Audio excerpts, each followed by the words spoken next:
We are counting down 9 shocking stories of Nazi wives and children whose choices shaped history long after the war, and the final reveal will change how you see accountability. 9. Emmy Göring. The glamour never stopped at the top of the Reich. As the wife of Hermann Göring, Emmy lived like royalty, draped in designer fashion and surrounded by looted art. She hosted glittering parties and basked in fame while the regime terrorized Europe. After the fall, she faced interrogation and saw property seized. Yet, she returned to public life, gave interviews, and polished her image with memoirs. Why it matters. Emmy shows how charm and visibility can mask complicity, and how a polished story can survive even when the truth is appalling. 8. Margarete Himmler. The public face of denial hid a very different private record. Married to Heinrich Himmler, one of the chief architects of genocide, Margarete joined the party, hosted elite SS gatherings, and even visited occupied territories. Her letters used chilling language about Jewish people, aligning herself with racial policy. After the war, she claimed ignorance. The denazification court gave her minimal punishment, and she receded into quiet respectability. Why it matters. Margarete exposes how bureaucratic systems and social networks protected insiders, turning accountability into a formality. 7. Lina Heydrich. Some did more than stand by. Lina pushed her disgraced husband toward the SS, introduced him to Heinrich Himmler, and watched him rise into the butcher of Prague. The family enjoyed an estate near Prague, within reach of a camp at Theresienstadt, while she entertained SS elites, and later claimed she did not know.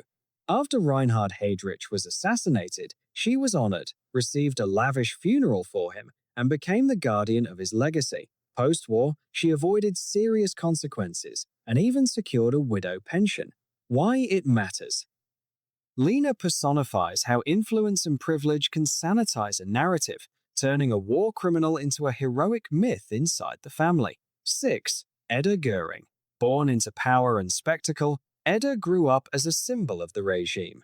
After the war and her father's suicide, her life turned quiet but defiant. She studied law, kept a low profile, yet defended her father's image in a rare interview, calling him a good man. She fought legal battles to reclaim property, including looted art like a Cranach painting that was returned to a Jewish owner. Even into her later years, she pursued restitution claims and kept ties with remnants of the old circle. Why it matters. Edda shows how loyalty can endure for a lifetime, and how property and memory become battlefields for history. 5. Magda Goebbels. At the heart of the bunker, the ideology turned lethal. As the war ended, Magda planned the poisoning of her 6 children with the help of an SS doctor. This was not a sudden act. Evidence shows weeks of preparation and a philosophy that worshipped death for the cause. Her writings reflected near worship of Hitler and a belief that a world without Nazism was not worth living for her or her children. Why it matters. Magda is a chilling testament to ideological fanaticism, where propaganda turned a mother's love into the darkest possible act. 4. Gudrun Himmler. Where others hid, she pushed forward. Detained after the war, Gudrun emerged as a tireless defender of her father's name. She became a key figure in an organization called Stille Hilfe that supported former SS members with legal aid and visits. She insisted the SS were honorable men, dismissed her father's suicide, and called him a victim. She kept family heirlooms and was treated like royalty by extremists who saw her as a princess of Nazism. Why it matters. Gudrun shows how denial becomes activism, keeping a toxic mythology alive for new generations. 3.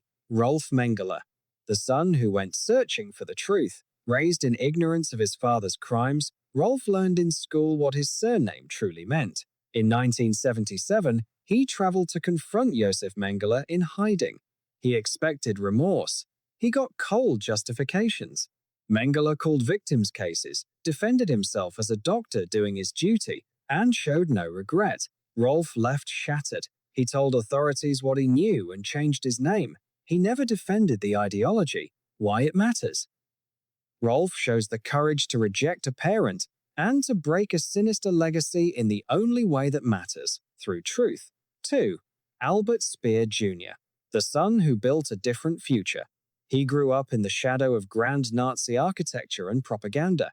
After the war, he remade himself through design that embraced light, transparency, and people.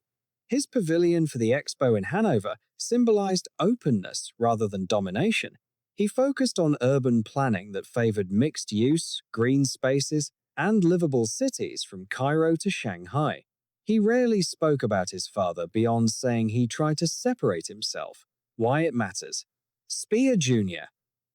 turned work into a quiet rebuke of authoritarian aesthetics, proving that legacy can be redesigned.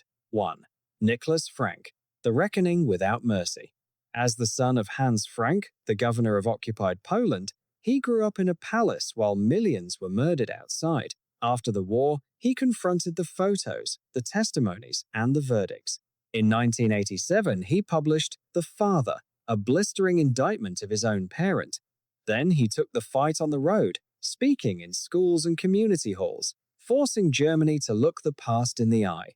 He spoke through depression and pain, even as his mother stayed loyal to the end. Why it matters.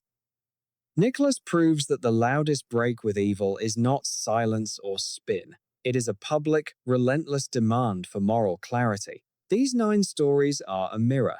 Some embraced denial, some turned love into violence, and others fought to rewrite or to reject the past. Together, they show that history is not only what leaders did, it is also what families chose to carry or to cast away. If you want more untold truths that keep you watching to the very end, make sure to subscribe and tell us which story shocked you most.